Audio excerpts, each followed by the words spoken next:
This is a poem about a man. And the man stood on a busy street in a busy town with busy people. And he looked at the faces of the people. He looked at the faces of humanity. And the mediocrity strangled him. But not nearly as much as the ambiguity. The ambiguity of being human.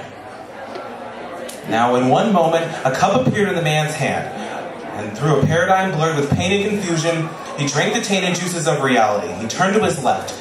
And there was a cafe, and inside the cafe were fancy people laughing away. Laughing with their fancy briefcases and their fancy suits and their fancy cups of coffee. Not even noticing right outside the window was another man.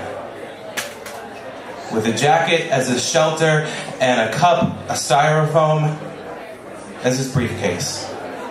And these people were 99.99% genetically identical, the man had just once heard. 99.99% genetically identical to you or me. And the man felt very small because these people were physically so close but mentally so far apart, and the man didn't know what to do. Now inside this cafe window was a television screen, and on the screen was a ticker of all the people that had died that day. People who had died of old age, cancer, war, but people who were dead. And the man wanted to know why there was no recognition beyond 4,100. Because he felt small, you know, recognizing 4,102 when he knew there was a face or a place that meant something to somebody beyond 4,112.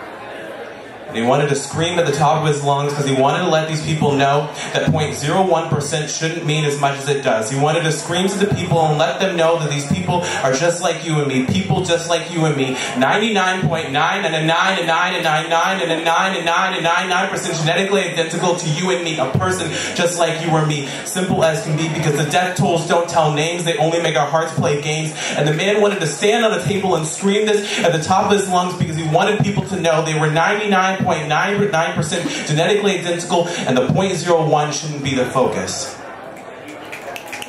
The man wanted to know if he should celebrate or annihilate this 0.01% that makes us different. So the man decided to write a poem, and he hoped a person or two would hear it.